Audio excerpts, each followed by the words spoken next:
नमस्कार दोस्तों। आज मैं आपको एक कहानी सुनाने जा रही हूँ जिसका नाम है बात पते की। एक बार की बात है, एक व्यापारी था। उसके पास 3 ऊँट थे जिन्हें लेकर वो शहर शहर घूमता और कारोबार करता था। एक बार कहीं जाते हुए रात हो गई तो उसने सोचा आराम करने के लिए मैं इस सराय में रुक जाता हूँ और सराय के बाहर ही अपने ऊँटों को बांध देता हूँ।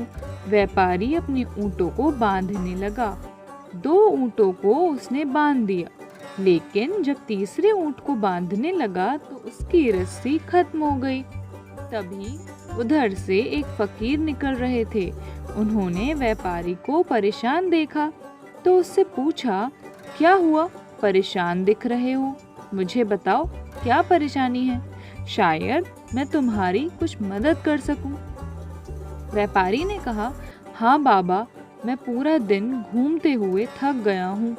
अब मुझे सराय के अंदर जाकर आराम करना है, लेकिन इस तीसरे ऊँट को बांधने के लिए मेरी रस्सी कम पड़ गई है। फकीर ने जब व्यापारी की समस्या सुनी तो वह बड़े जोर जोर से हंसने लगा और उसने व्यापारी को कहा, इस तीसरे ऊँट को भी ठीक उसी तरह से बांध दो जैसे तुमने बाकी 2 ऊँटों को बांधा है। फकीर की यह बात सुनकर व्यापारी थोड़ा हैरान हुआ और बोला, लेकिन रस्सी ही तो खत्म हो गई है। इस पर फकीर ने कहा, हाँ तो मैंने कब कहा कि इसे रस्सी से बांधो? तुम तो इस तीसरे ऊँट को कल्पना की रस्सी से ही बांध दो। व्यापारी ने ऐसा ही किया और उसने ऊँट के गले में काल्पनिक रस्सी का फंदा डालने जैसा नाटक किया और उसका दूसरा सिरा पेड़ से बांध दिया। जैसे ही उसने यह अभिनय किया, तीसरा ऊँट बड़े आराम से बैठ गया। व्यापारी ने सराय के अंदर जाकर बड़े आराम से नींद ली और सुबह उठकर वापस जाने के लिए ऊँटों को खोला तो सारे ऊँट खड़े हो गए और चलने को तैयार हो गए, लेकिन तीसरा ऊँट नहीं उठ रहा था। इस पर गुस्से में आकर व्यापारी उसे मारने लगा, लेकिन फिर भी ऊँट नहीं उठा। इतने में वही फकीर आ गया और बोला, अरे इस बेजुबान को क्यों मार रहे हो? कल ये बैठ नहीं रहा था तो तुम परेशान थे, और आज जब ये आराम से बैठा है तो भी तुमको परेशानी है। इस पर व्यापारी ने कहा, पर महाराज मुझे जाना है, मुझे देर हो रही है और ये है कि उठ ही नहीं रहा है।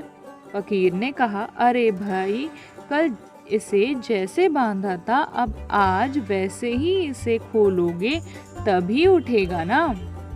इस पर व्यापारी ने कहा, मैंने कौन सा इसे सच में बांधा था, मैंने तो केवल बांधने का नाटक किया था।